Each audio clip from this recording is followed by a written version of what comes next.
Ya Rasulullah, di depan ada malaikat Israel mau masuk. Kata Rasulullah, boleh masuk, silakan.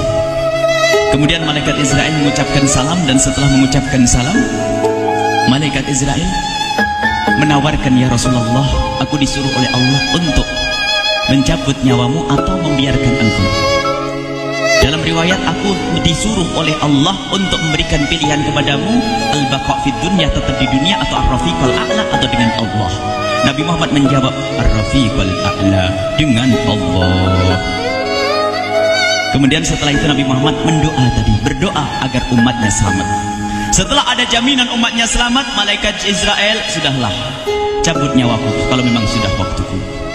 Mulailah Nabi Muhammad dicabut nyawa beliau oleh malaikat Israel. Dan di saat Nabi Muhammad mulai dicabut nyawa beliau oleh malaikat Israel, Nabi Muhammad mengatakan, mahadha, apa ini wahai Israel? Malaikat Israel kemudian menjawab, ya Rasulullah, itu adalah sakaratul maut, itu adalah sakitnya di dalam kematian. Kemudian Nabi Muhammad mengangkat tangannya sambil berucap, la ilaha illallah, inna lil mauti la sakarat, tidak ada Tuhan selain Allah, sungguh di dalam kematian ada sakitnya, sakit kematian, yaitu sakaratul maut. Kemudian Nabi Muhammad memohon, ya Allah, Allahumma khafif alayya sakaratul maut, ya Allah, ringankan sakaratul mautku ini, ya Allah. Dijawab oleh malaikat Israel, ya Rasulullah, itu sudah aku ringankan 70 kali.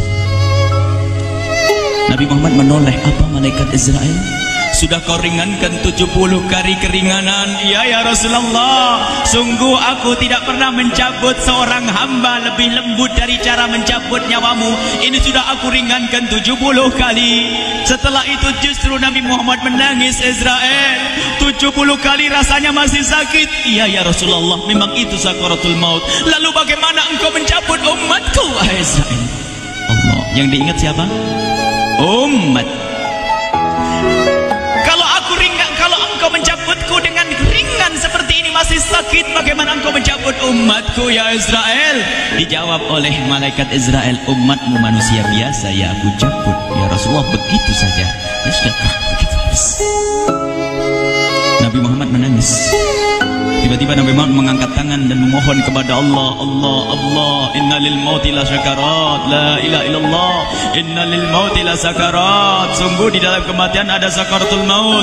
Allahumma khaffif ala ummati sakarat maut, ya Allah, ringankan dari umatku sakaratul maut, wa thaqqil alayya, dan bebankan kepadaku. Sampai tidak sadar doanya Nabi Muhammad seperti itu, thaqqil alayya, itu doa cinta. Seorang ibu yang pernah punya anak, tuh lihat kalau doa Rasulullah ini masih dilakukan. Bagaimana Rasulullah bisa doa begitu? Itu bahasa cinta yang tidak bisa diterjemahkan dengan oleh akal. Seorang ibu kadang-kadang, ibu yang di belakang nih, ibu mau dikasih sakit oleh Allah? Mau, Bu? Ibu jauh sekali. Ibu mau dikasih sakit? Jawabnya tidak mau. Tapi suatu ketika seorang ibu melihat anaknya sakit, ngomong, sudahlah nak, jangan kamu yang sakit, biar ibu yang sakit. Ada atau tidak? Kenapa ngomong begitu? Itu bahasa cinta itu. Tidak rela kalau anak ini sakit, biar aku saja yang sakit. Itu yang dirasakan Rasulullah. Sakaratul maut begitu sakitnya, membayangkan betapa sakitnya umat Nabi Muhammad di saat dicabut nyawa beliau. Maka Rasulullah mengatakan, ya Allah, ringankan sakaratul maut dari umatku, bebankan kepadaku saja, ya Allah. Wala sawfa yu'tika fatarda. Permintaan Nabi Muhammad tidak ditolak oleh Allah, dikabul dan dikabul, wahai Muhammad. Sallu ala Nabi Muhammad. Dan benar, sakaratul maut kita ditahan oleh Rasulullah, ditanggung oleh Rasulullah, sehingga digambarkan oleh Imam Bukhari di saat Nabi Muhammad dicabut nyawa beliau, Siti Aisyah yang ada di situ. Rasulullah berada di pangkuan Siti Aisyah, yang saat itu Siti Aisyah melihat keringat dingin keluar dari kening Rasulullah. Siti Aisyah tidak pernah melihat keringat keluar seperti itu. Bahkan di saat dipegang kepala Rasulullah, panasnya melebihi dari panasnya orang biasa. Setiap kali ada kain dicelupkan di air, ditempelkan di kening Rasulullah langsung mengering.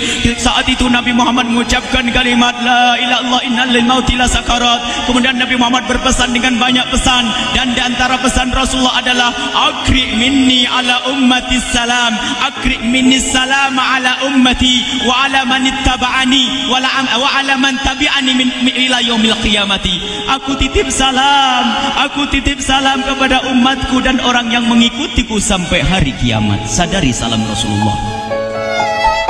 Sebelum meninggal masih ingat titip salam. Salam kepada siapa? Bukan salam kepada siapa-siapa, tapi salam kepada kita. Maka mari kita mengucapkan salam kepada Rasulullah, karena Rasulullah sudah salam duluan kepada kita. Mari kita sejenak bersalam kepada Rasulullah dan hadirkan Rasulullah ada di mata kita dan di hati kita. Mari kita bersama-sama mengucapkan salam. Assalamualaikum ya Rasulullah. Assalamualaikum ya Rasulullah. Assalamualaikum ya Habiballah. Assalamualaikum ya Nabi Allah.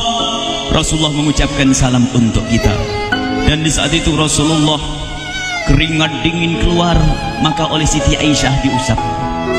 Oleh Siti Aisyah diusap. Bayangkan saat itu Nabi Muhammad di pangkuan Siti Aisyah dan diusap oleh Siti Aisyah. Siti Aisyah berkata, keringat Rasulullah mengucur deras hingga aku usap, dan aku usap dengan tangannya Rasulullah. Diusap dengan tangannya Rasulullah. Siti Aisyah memegang tangan Rasulullah sendiri yang digunakan untuk mengusap keringat Rasulullah. Sahabat bertanya, Aisyah, kenapa harus dengan tangan Rasulullah tidak dengan tanganmu? Lihat jawab Siti Aisyah, karena tangan Rasulullah lebih lembut dari tanganku. Sallu ala Nabi Muhammad. Masih sempat nyanjung itu sahabat Nabi. Dalam keadaan begitu masih menyadari kelembutan tangan Rasulullah, jasad Rasulullah, kemuliaan Rasulullah sallallahu alaihi wasallam. Dan aku lebih menginginkan bahwasanya yang menyentuh jidat Nabi Muhammad adalah tangan yang paling mulia di dunia dan di akhirat. Siti Aisyah nggak berani menyentuhkan. Pengennya yang disentuhkan di kening Rasulullah adalah tangannya Rasulullah sallallahu alaihi wasallam. Kemudian setelah itu Nabi Muhammad merasakan sakit yang sangat untuk kita. Kemudian Nabi Muhammad mengangkat tangan tinggi-tinggi mengucapkan la ilaha illallah inna lil mauti la sakarat. Tiba-tiba tangan itu semakin turun dan ditangkap oleh Siti Aisyah. Dan di saat tangan itu jatuh di tangan Siti Aisyah, kemudian tiba-tiba paha Siti Aisyah merasakan berat kepala suci Rasulullah. Dan saat itu Siti Aisyah sadar bahwasanya Rasulullah sudah kembali kepada Allah Subhanahu wa taala. Sallu ala Nabi Muhammad. Siti Aisyah bingung di saat melihat seperti itu. Ditaruh pelan-pelan wajah Rasulullah sambil menangis lalu berkata, Rasulullah sudah meninggal. Para sahabat Nabi pada bingung. Sayyidina Ali tiba-tiba terduduk, nggak bisa berdiri. Sayyidina Uthman nggak bisa ngomong. Ada orang Sayyidina Zaid berkata, aku baru melihat Rasulullah. Setelah ini aku tidak mau melihat lagi selain Rasulullah. Ya Allah, butakan mataku. Aku tidak ingin aku kotori mataku dengan selain Rasulullah. Dan dibutakan oleh Allah. Bermacam-macam kejadian saat itu. Madinah heboh luar biasa dengan meninggalnya Rasulullah sallallahu alaihi wasallam. Dan sungguh meninggalnya Nabi Muhammad adalah menghidupkan hati yang mati kalau orang faham. Tiba-tiba Sayyidina Abu Bakar datang. Setelah Sayyidina Umar mengatakan, siapa yang mengatakan Muhammad meninggal akan aku penggal lehernya. Jangan seperti orang-orang Nabi Muhammad sekarang lagi pergi seperti waktu Musa pergi kepada Tuhannya, kepada Allah, nanti akan kembali kepada kita. Muhammad belum meninggal. Ini adalah karena kecintaan Sayyidina Umar bin Khattab, tidak ingin Nabi Muhammad pergi. Tiba-tiba datang Sayyidina Abu Bakar As-Siddiq lalu masuk ke kamarnya Rasulullah, lalu masuk kepada Rasulullah, kemudian mengecup kening Rasulullah. Dan Sayyidina Abu Bakar berkata, ya Rasulullah, tibta hayyan wa mayyita. Ya Rasulullah, engkau tetap harum dalam keadaan hidup dan harum setelah meninggal dunia. Sallu ala Nabi Muhammad. Hingga sampai setelah hari besoknya meninggal Rasulullah, Senin sore, Selasa malam, Rabu dikubur Rasulullah sallallahu alaihi wasallam. Setelah dikubur, Sayyidat Fatimah bertanya kepada Sayyidina Abdullah ibn Abbas, Sayyidina Anas, wahai Anas, hai Anas, sambil menangis Sayyidat Fatimah Zahra, hai Anas, bagaimana engkau tega?